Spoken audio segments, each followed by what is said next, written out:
Good afternoon, everyone. I am Queenie Clem with Queenie's Book Talk and Reviews, and I am your literary ambassador. And today, y'all, I have Stephanie Bridges on my channel. Welcome, Stephanie. Hello, Queenie. I am so excited to be here. You know, I just love you and everything that you do for the Thank literary you. community. And without you, us authors would be lost. So thank you so Thank you. much for You're having me. welcome. You're welcome. Now tell us a little bit about Stephanie. Yes, definitely. So I'm Stephanie R. Bridges. I'm a writer, author, poet, entrepreneur, and I actually got connected with Queenie and a number of different literary authors in Las Vegas. So we attended the writing conference, Act Like an Author, Think Like a Business, and I got the opportunity to meet so many different people. And from that, I actually started the Bridges Book Club. So I'm the founder of the Bridges Book Club, and it's a group of authors, and our mission is to gain knowledge, give back, and grow literary legacies. So you can definitely check us out at bridgesbookclub.com, and we're on Facebook as Bridges Book Club. So join the club. All right. Okay, what is your genre? That is an excellent question. So currently, the book that we'll be discussing is That's the Story of My Life. And That's the Story of My Life is a book of short stories. It is fiction and creative nonfiction. So most of my works fall into that, but I've done a little bit of everything. I have some nonfiction books out there, some children's book, a book of poetry that's, complete poetry as well. So. Okay, let's talk about your book. Okay, definitely. So that's the story of my life. Again, I'll show it here. It's a book of short stories. It's a book of conversation starters. So we all love to have great conversations. We're here today, talking, and things are great when we're talking about sports, or maybe we're talking about school, or we're talking about the latest fashion or something that interests us. But as soon as the conversation turns and maybe gets a little bit deeper, goes, somewhere else where you really have to be vulnerable, a lot of us don't like that. We tend to shut down. We get a little bit uncomfortable and nervous. And that's what happens when it comes to the discussion of mental health, mental illness, mental wellness, and all things in between. So this book is a great conversation starter in the fact that you have an opportunity not just to, open up and talk about yourself, but you can talk about the characters in the book. You can, instead of talking about what happened to you, you can talk about the storyline as far as what occurred in the book. And that's an excellent way to kind of bridge and kind of go into those deeper conversations that we aren't having, especially in the African American community. Right now, there is a rise in the suicide rate of African American youth. So it is crucial that we start, opening up and talking about this. And I'm not just talking about as far as our youth are concerned. I'm talking about the adults, because a lot of us deal with mental illness and mental health issues, but we don't, we just wear a mask and smile and go about our days and act like nothing is happening. And what that does is it makes other people feel like they have to do the same. It makes other people feel like they have to hold everything in. It makes other people feel like they're going through these things alone. And they're not. We're all on the spectrum of mental illness and mental wellness. Sometimes we move back and forth. Sometimes we need to, call on the Lord. Sometimes we need a therapist. Sometimes we might need to take medication. But we all need to talk about it. There's no shame in it. So that's what this book does. Okay. What was the hardest thing about writing this book? The hardest thing, well, one of the things I'm going through right now. So you can follow me on Facebook. I'm Stephanie Bridges. And every evening at 8 p.m., I go live and read one of the stories or poems from the book. And the first 2 days were fairly easy. I read a couple of fictional pieces that I had written. But the third day got hard because I was reading a poem and it was very personal. So some of the stories in the book are very personal. And I Yes. think that's the hard part. You don't want to say, hey, I got this problem, I got this issue, this is what I go through. Even though I try to walk through the world and, behave in a manner that I got everything going on and everything is all good, on the inside, this is really what I'm feeling. This is really what I'm going through. So that, I think, is the difficult part, is just being vulnerable. Okay. Is there any such thing as symptoms or signs of someone who has a mental illness, or how can someone know that they have a mental illness? How does that work? Okay, definitely. So I am not a doctor. I'm not providing any medical health, medical information or assistance or anything like that. What I'm doing is I am talking about my lived experience. So it's experience that I've gone through personally with my family and people around me. So I'm just talking about what I know, not what I studied. So I don't want it, to be taken as, medical advice or anything like that.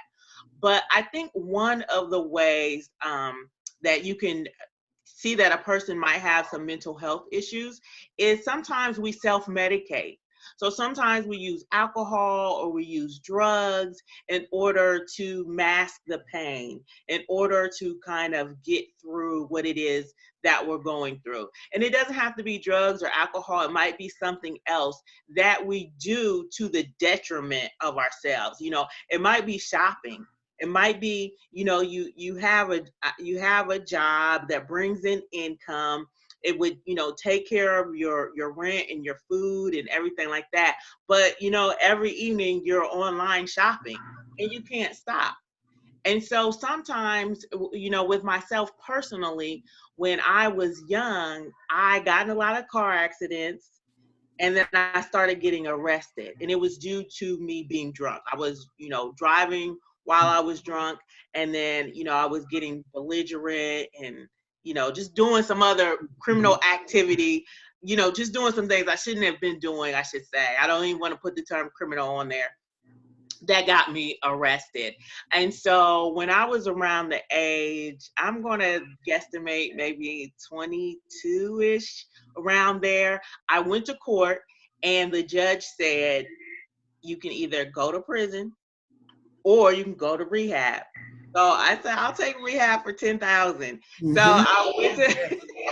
I went to rehab, and this was my second stint in rehab, and I was able to stop drinking and using drugs altogether. And I haven't done so since. However, that wasn't the root of my issue. My mental health, my mental illness, wellness was never addressed. Just one of the symptoms was. So the symptom was me using that alcohol and using those drugs, or using sex to try to, mask what it is I was feeling inside. But I don't think anyone had the wherewithal around me to say, oh, this might be a mental health issue and maybe she needs some ongoing therapy, or maybe, or something like that. So that is definitely something that you can look at. Also, and I'll just mention one other thing that happens. Sometimes our young people will say, oh, I don't want to live anymore. Or I want to kill myself. I want to die. And it's easy to say, oh, no, don't say that. You don't mean it. And I may have even been guilty of doing that possibly before, without taking it seriously. But I was speaking to my cousin the other day, and she said that someone in her life said those words to her, and she took it seriously. And she was like, okay, stop the presses. we're about to get help right here, right now. Mhm. So sometimes people just will come out and say it. And it's something that we've heard before, or it's something that, seems so extreme to us, or maybe the person, seems young and they're smart and they're beautiful and they got all these things going for them. And you're like, no. But I think we really need to listen and hear people's words and take them seriously and say, okay, let's see what we can do. Okay. Um,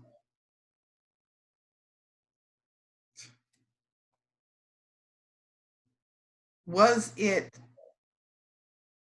you say the poems or the in your book were personal. Mm-hmm. Um, your family, how did they take that you're being transparent in your books? So that's one thing about my family. I don't think they pay that much attention to the things that I write, or like people will see me and be like, "Oh, are you the writer? Are you this and that?" My family, they just like, "Yeah, that's Stephanie. She's doing whatever she's doing." So, and then also when I say that they're personal, they are very personal. But I haven't got to the point. It makes me think of another author, Danielle D. Smith, who I know you know as well, and she has the platform "Don't Be Quiet." So Yeah. she pretty much shares her story unapologetically and will tell you, this is my story, this is what happened, and whoever was involved, wasn't involved, you know who you are, you know who you aren't, it is what it is. I haven't quite got to that point where I'm that open about the people in my life and exactly what did or didn't happen.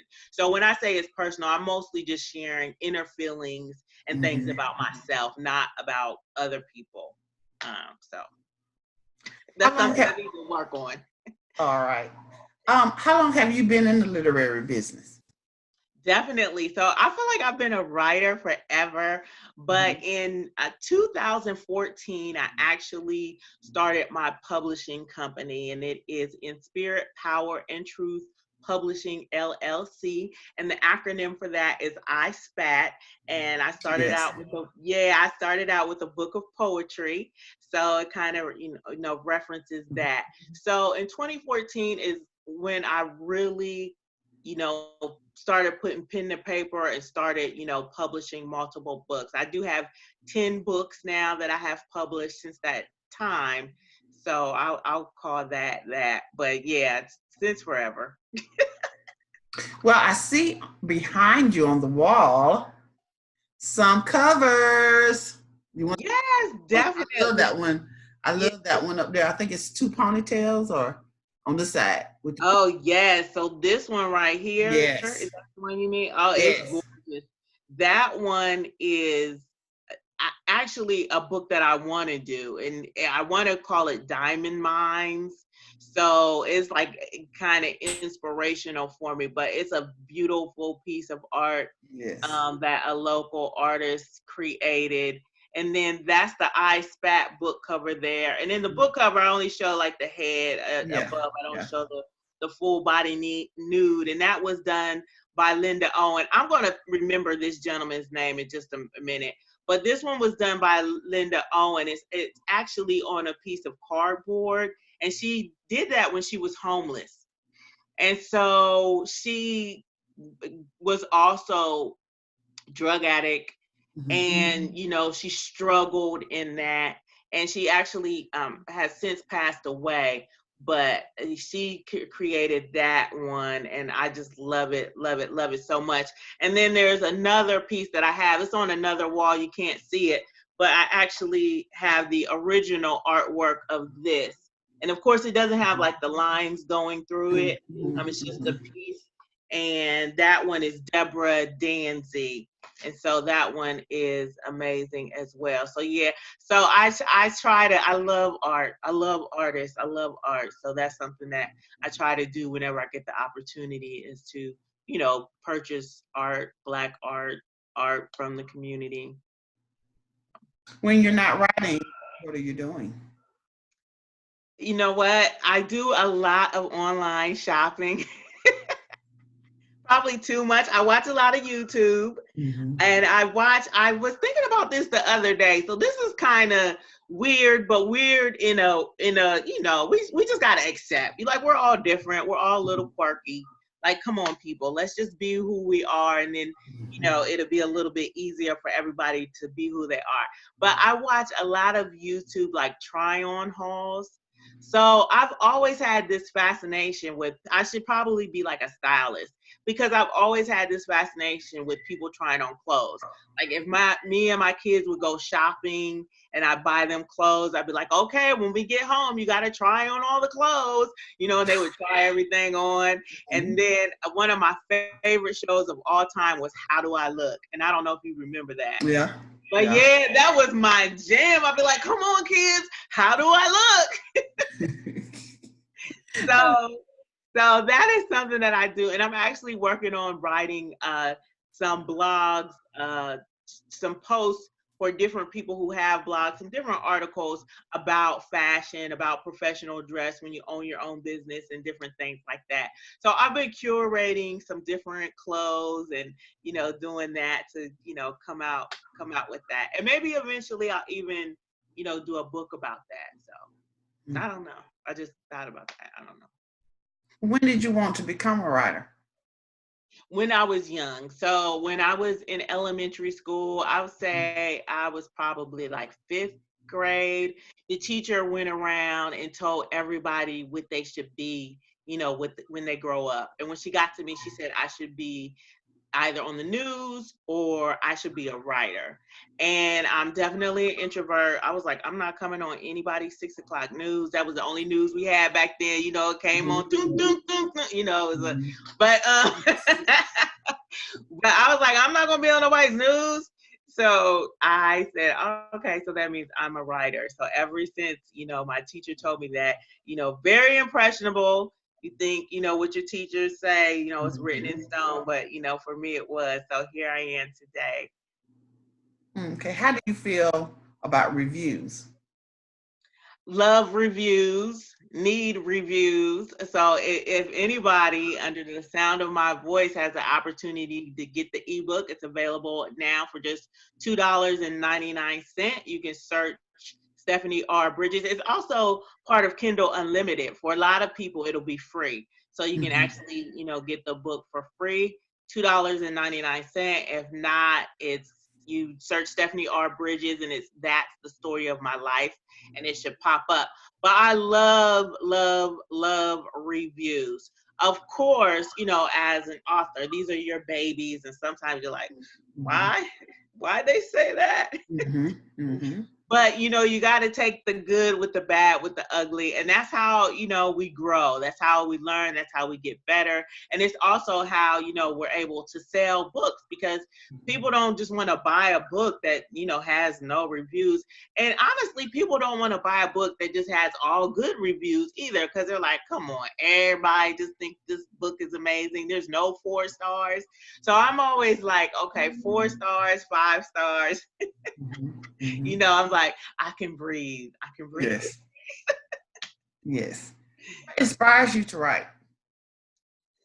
So I feel like writing is just something that is so deep within me.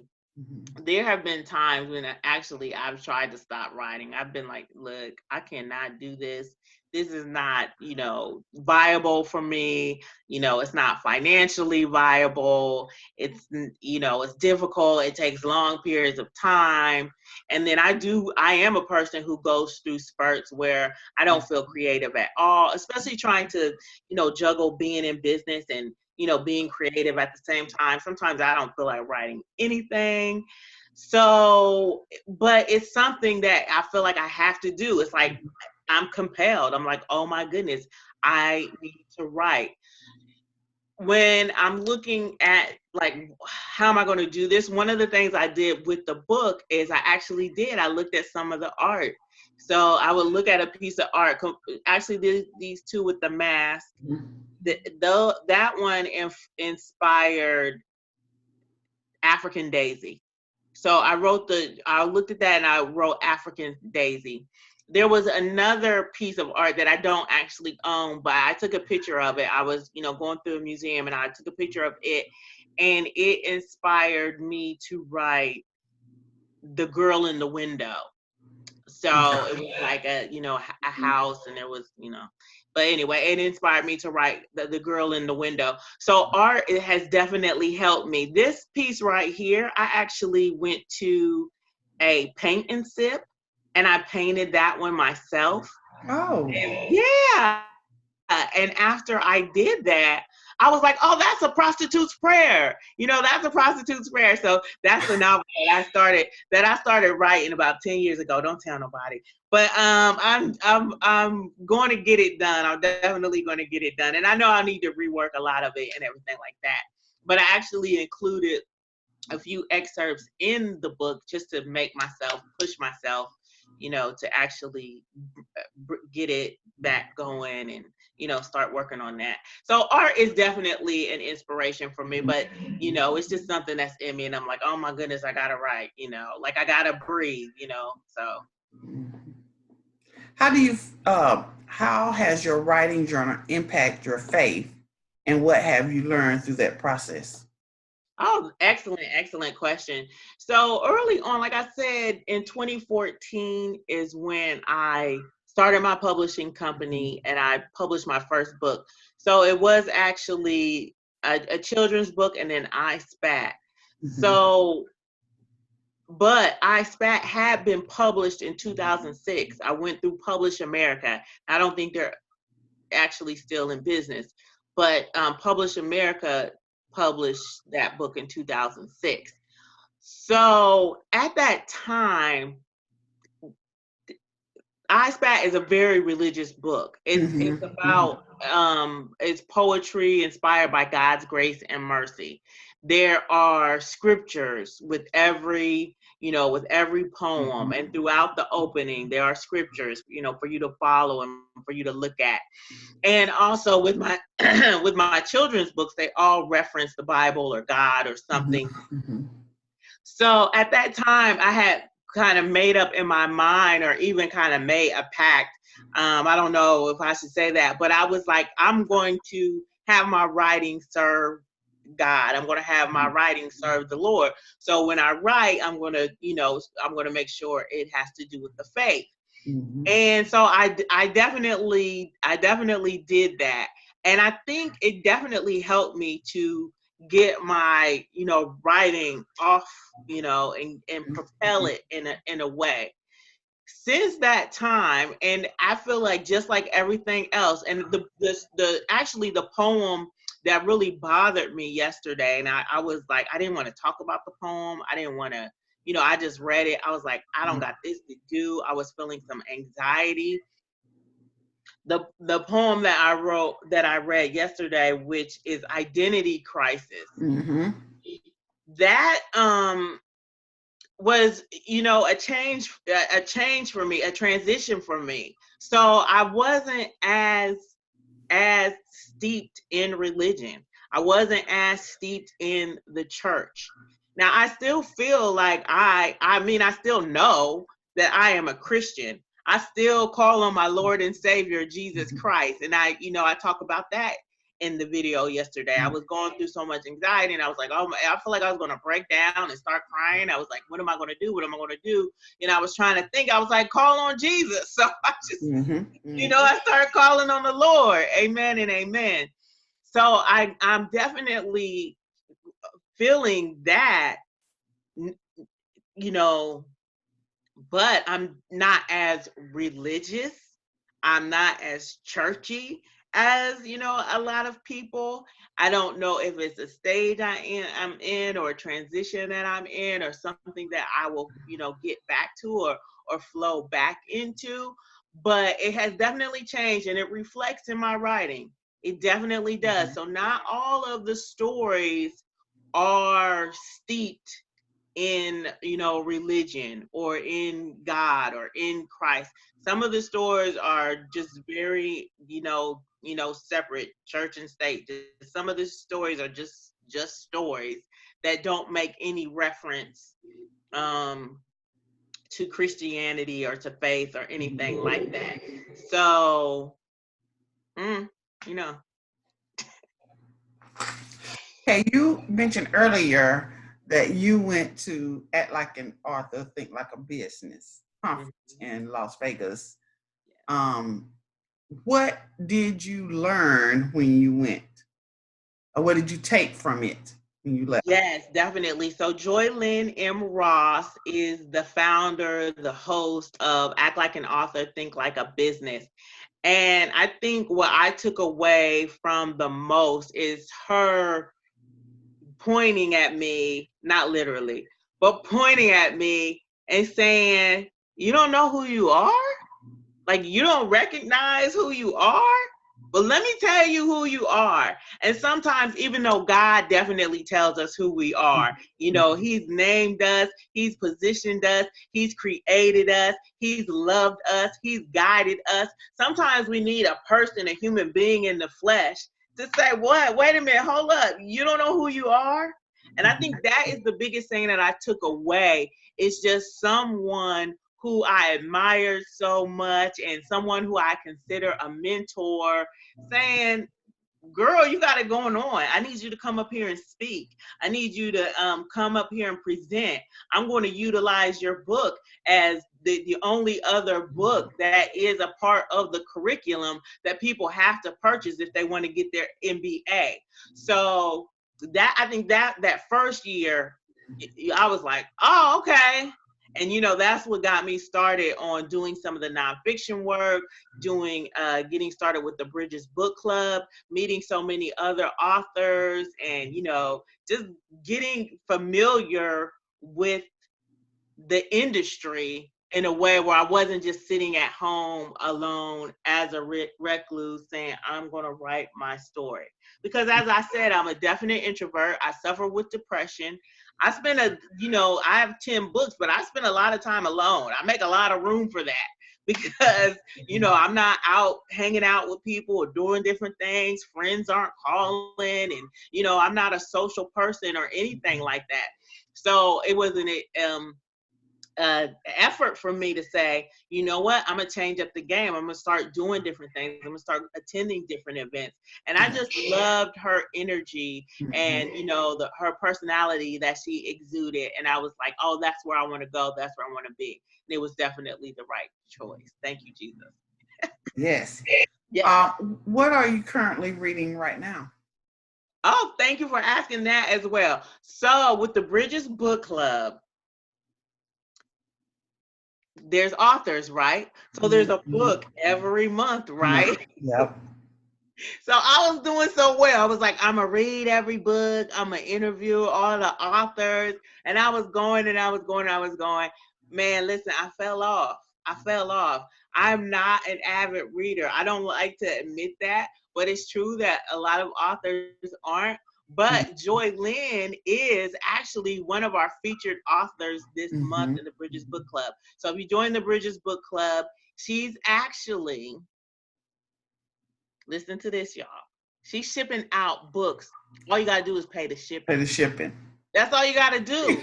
So you can get 5 books for $15. That's $3 a book. I'm about to buy them books. She was like, "I'm going to invoice you." Yes, send me the invoice because I'm getting all 5 of the series because that's my goal. And so reading for me in that sense will be more of a study because I am working on, creating some fiction, and I do want to do a series. So that is what I'm going to be diving into. That is what I am going to be reading. I think the last book that I read, I know this isn't the last book I read in the group. I was doing pretty good, but one of the books that stands out to me is Danielle's book, Don't Be Quiet. Oh, and then another book that really stood out to me was another young lady, Ashanti, and she's out of Chicago, and she has an amazing book that talks about her story. And I can't call up the name right now. I have all the books right over here. I wish I had them right here with me. But Ashanti's book was really good. It was a memoir, and it was just so deep. And that touches on That's the Story of My Life as well, because the post-traumatic syndrome of living where you watch your friends and your family literally be murdered, sometimes be shot in front of you. Like not a week, a month goes by where there's not some loss. And like how as a young person are you even able to process that to be healthy? And that's like the expectation of our youth. Oftentimes they see their friends, they see their family be incarcerated, so taken away from them that way, and then keeping their lives taken. But no one is stopping to say, let's get you some help. Let's get you some therapy. Let's help you process this. Like they're literally walking, I'm sure, balls of pain. Can you imagine? And then the expectation is that you just keep going. You just, you know, you get used to it, and then you just become desensitized. You know, I don't know. But that book was amazing, amazing as well. So. Okay. Where did your love of books, reading, and writing come from? Definitely from my mom. So when I was young, my mom, you know, she used to read, and I, you know, was like, okay, well, she's doing it, you know, I want to do it too. So when I was young, I actually read a lot, and I have gone through stints in life where I've been like you know, where I'm just like, oh, I love to read. I sit and read and read and read and read and read, like as far as like be a binge reader. But I think when I got into college is when I stopped just like my, you know, always reading kind of habits, maybe even high school. I mean, I was doing a lot. I said, you know, I was drinking and, you know, getting high. So I probably wasn't reading that much then either. But I, you know, my mom read and I admired her reading, and that's what got me into reading. And I definitely enjoy reading. I just think, you know, some different things in my life, you know, school and, you know, having children where, you know, school where you're made to read certain things and you're like, what? I don't want to read that. But, you know, and then you get, you know, busy with having children and everything like that. But I am trying to, you know, awaken the reader in myself again, you know, get reacquainted. What do you consider to be your best accomplishment so far in the writing industry? So I'm pretty wired to always say what I'm currently working on.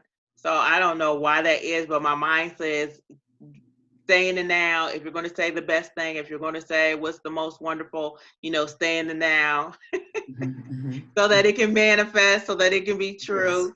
So I would definitely say my current book, that's the story of my life. The first story that I wrote, you know, that's in the book, I actually wrote the story in high school. Now it's a little different. I made it a little bit longer, you know, for some other reasons. I was submitting it somewhere, but I wrote it in high school. So, you know, these stories, you know, I think the last one I wrote was maybe last week sometime. So they span a great deal of time. So of course, when I was originally writing, I wasn't thinking in terms of the mental health component or the impact that it could have. But as a writer, I'm far more introspective and serious than I am as, you know, like maybe a speaker or, you know, as a conversationalist or anything like that. So I tend to stay on the, you know, high, funny, ha, you know, let's have fun when I'm talking to people or when I'm going live or something like that. But my writing isn't that. My writing, it tends to be, you know, like I said, far more serious, far more layers and everything. And so when I was going through that process, you know, I started thinking in terms of mental health, because it's something that, you know, I haven't mentioned other people in my family. I've only talked about myself, but it's a huge impact. And, you know, there's been times in my life where I've been devastated, you know, watching my loved ones go through certain things where I just thought, oh, this is the end of my world. Like, this is like, I don't even know. So I still don't even have words to express.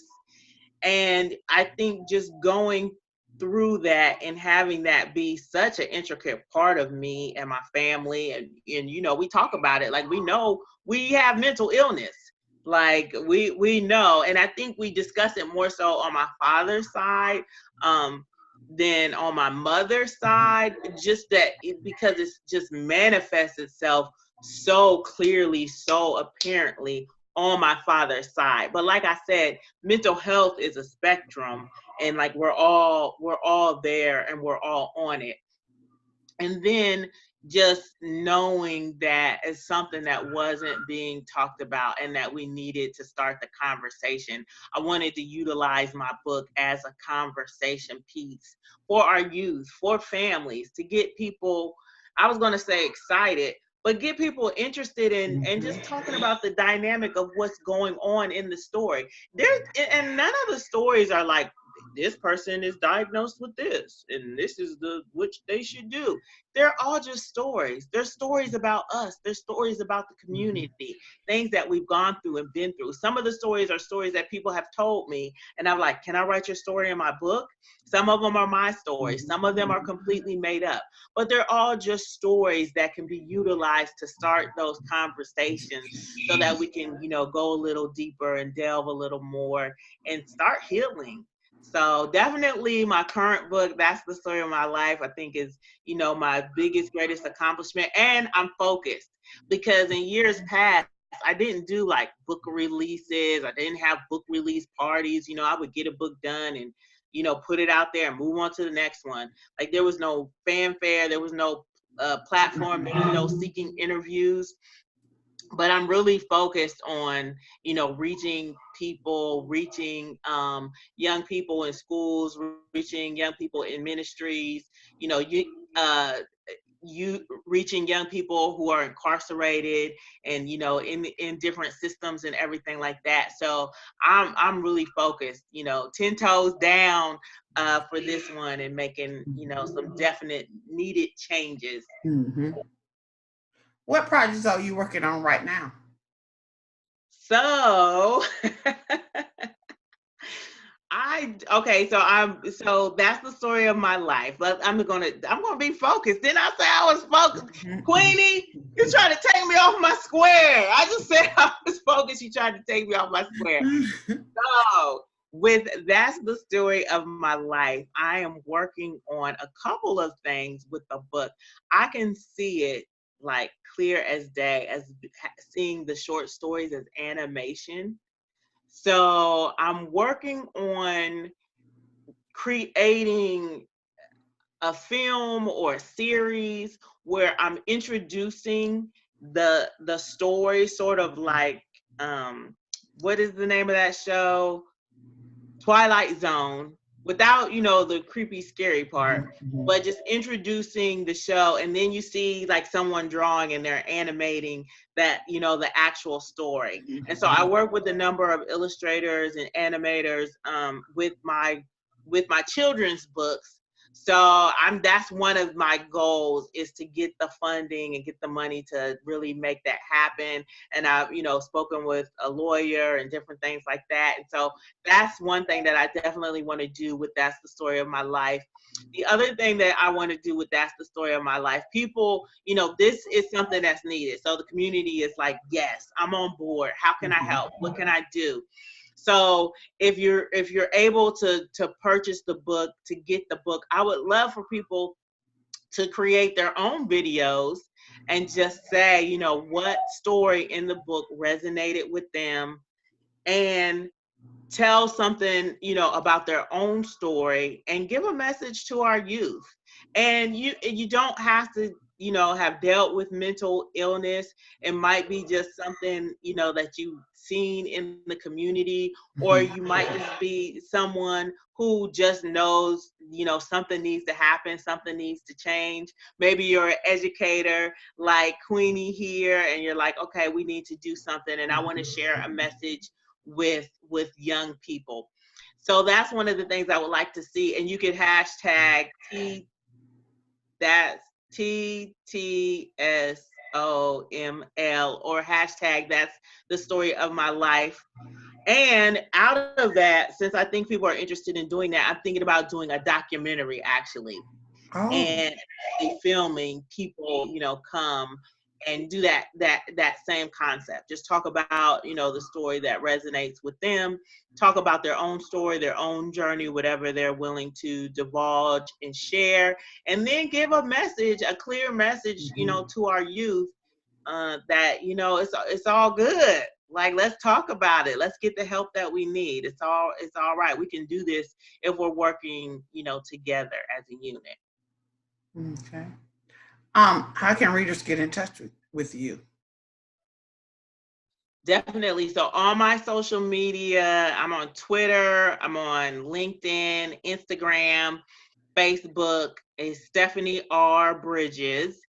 And also, you can definitely check out the Bridges Book Club on Facebook. I have two websites, bridgesbookclub.com. And you can check out myself and a host of other authors there. And then also stephaniebridges.com is my personal website. And then I also have a YouTube channel as well. So I'm going to be uploading those daily conversations in regards to the book. And my YouTube channel is Stephanie R. Bridges. So, you please message me, inbox me, contact me. I would love to hear from you. If you have some ideas on some different things that we can collaborate on or do as far as this issue is concerned and getting the word out, I would love that. So that would be amazing. Is there anything else you would like to add before we close?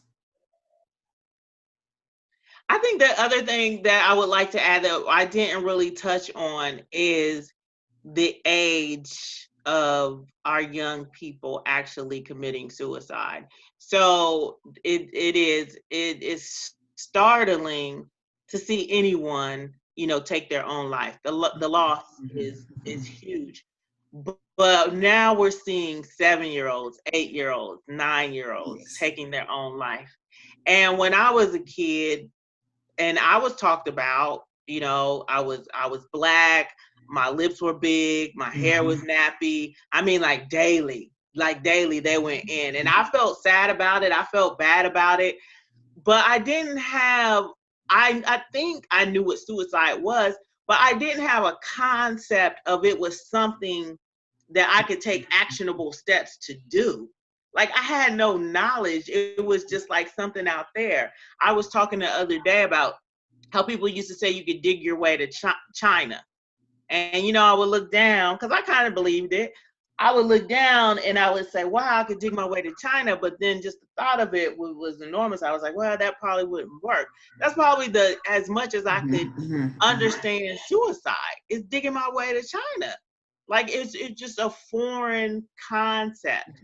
But our young people have so many tools, so much resources, so much information online, with social media, with Google, that these are real things. And even though their brains aren't developed to understand the finality of it, even though their brains aren't developed well enough to understand exactly what it is that they're doing, their brains are developed enough to take these actions. So we have to start talking to our youth early and often about information, about processing feelings.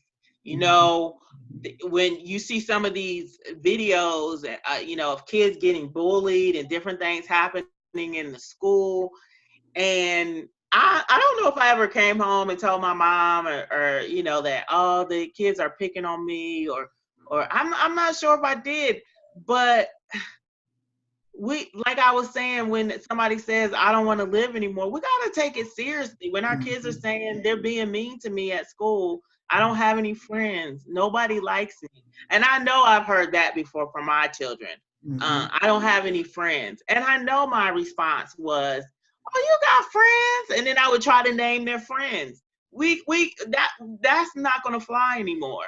That's not going to fly. We need to address it. We need to address the educators. We need to address the principals. There's so much going on.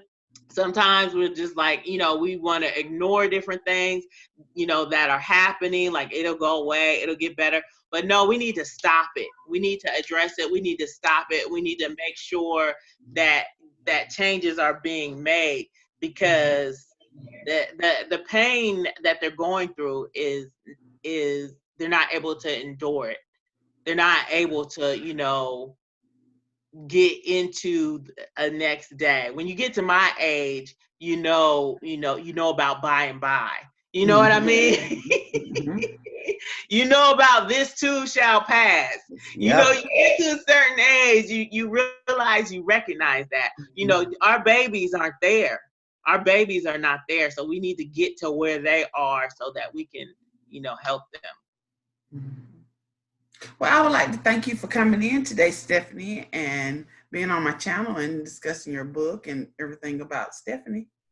Thank you so much. Thank you so much for having me, Queenie. Thank you so much for reading and reviewing my books and showing me so much love. And I do have to say this too, that in Vegas in 2019, this past year, we both won awards. And I got to accept your award on your behalf. Thank you. And I know you've always been so supportive. So, mwah, I love you. Thank you. Thank you. Thank you. Thank you. And with that being said, y'all, this is Queenie Clem with Queenie's Book Talk and Reviews. Happy reading. Bye, y'all.